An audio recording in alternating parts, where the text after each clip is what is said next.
Our dishonorable investigation is all about transparency, because without transparency, there is little accountability. And without accountability, too often nothing changes. When Judge Aaron Otis left the bench to become a death penalty prosecutor, we found the allegations of misconduct didn't stop. It's November 15th, 2019. CR 2010-021. And we're back at the Victor Hernandez case, and Judge Aaron Otis is about to sentence him. Guilty of murder in first degree. On the left, the defense. On the right, Maricopa County prosecutors. What the defense doesn't know, their judge is under judicial investigation for her conduct in this case. And for the previous month at least, we've made our objection to his testimony. Otis has been actively talking with the Maricopa County Attorney's Office about a job to join the exact same prosecutors on the other side. It's a stunning conflict, according to legal experts. Is there a conflict issue with that? Yeah, there is. Charles Jay is a law professor with Indiana University, and Ben Edwards is with UNLV. You know, that's a real problem. It's not something that we would expect judges to do. It's something that the ethics codes clearly prohibit. Records show Otis was in constant contact with top MCAO officials about a job. In this email, she sent then County Attorney Alistair Adele her resume directly. And in these text messages, Otis talked with then Division Chief Rachel Mitchell. Mitchell's now the current county attorney, and they discussed a job either as a bureau chief or working the capital case unit. Of having you approach, and I don't need... And don't forget the timing here. Those texts were sent a month before this sentencing. Because I can do whatever I want. I mean, I think that you can understand where if you're worried about judges being impartial and fair, how hard it would be to be fair when your prospective employer is there before you, and where the last thing you want to do is do something that will so irritate them that it will keep you from getting the job.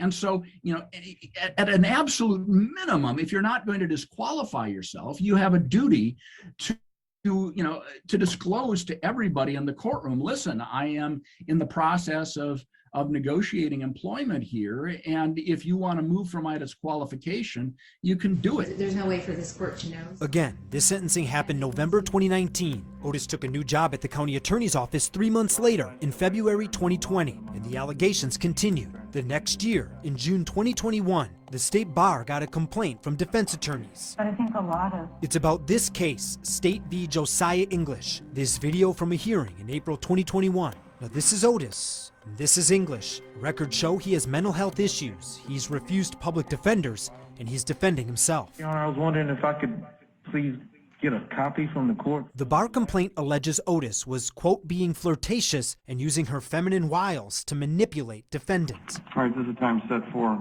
oral argument on a motion to disqualify. Here's an example. Before this hearing, English accused MCAO of being racist in court motions and wanted prosecutors thrown off the case. So the bar complaint states, quote, Otis, a white woman married to a black man, showed a photo of her daughter who is half black to defendant. Otis told him their daughters looked alike and joked the defendant could not accuse her of being racist.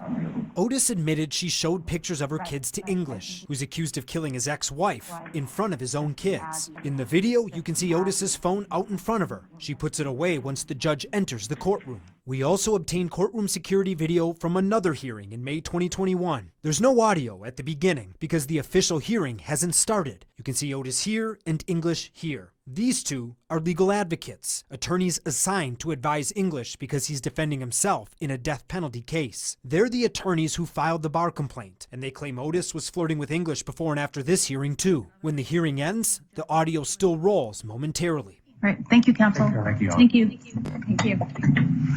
All right. See you soon. Thank you. You too. If I don't see you. Nope, Well, we'll I'll see you before then. Yeah. For sure. Are trying to kick me off the case.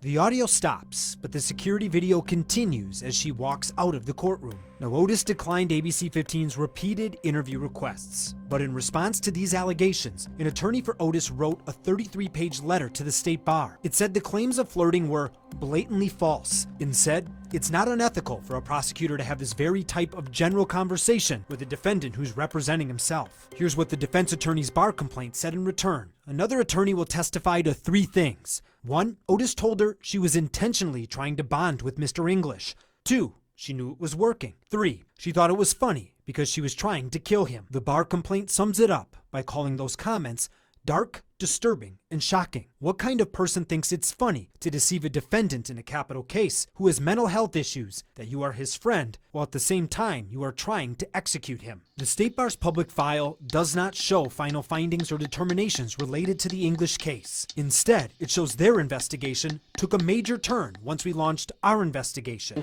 And tonight, Dave's uncovering more about her time in the courtroom. After we exposed Otis's actions on the bench, it became the primary focus of the State Bar's case. Records show attorneys told the bar it needed to watch our reports, and they did because investigators clipped our stories. Thank you. You too. Defense attorneys compared Otis's, quote, flirting with English For sure. to the birthday party we showed her staff threw in court for the son of a defendant. I wish you the very best. Thank you. Attorneys for Otis responded by calling our, quote, media reports biased and incomplete, and therefore not an accurate source of information. And tonight we have new developments in our dishonorable investigation. The State Bar confirmed they have disciplined Maricopa County death penalty prosecutor Aaron Otis. In the State Bar's final order, they did not discipline Otis for her behavior as a prosecutor. Instead, they made an extremely rare decision. They disciplined an attorney for past conduct as a judge. Otis is admonished for contacting the Maricopa County Attorney's Office regarding potential employment while employed as a judge. She is also admonished for her conduct relating to her failure to supervise court staff and for unprofessional communication with court staff. We expect judges and we expect prosecutors to both occupy positions of public trust. These are people who make decisions about what kind of lives people are going to have. They have enormous impact on the public. And this kind of conduct it's something that really eats away at that trust. And it raises questions for me about the prosecutor's office with the decision to keep the person employed. An admonishment is the lowest level of bar discipline. It's like a written scolding. Now that's important because there's now a public record and it further highlights issues we've been talking about. See, the file does show the State Bar got the commission's investigation, but it does not show that they investigated the judicial allegations any further. We rechecked with key witnesses like Kelly Schaefer, and they were not contacted. We also learned the State Bar considered putting Otis on probation, but did not. And that's a big deal too. Here's why. Check her State Bar profile, and under discipline, it's blank. If she also got probation, it would be listed there, but basic admonitions do not. So there's a public record, but it's not something they post publicly. Now, our push for accountability isn't over. Coming up, we confront the county attorney's office and explain what can be done about all this judicial secrecy.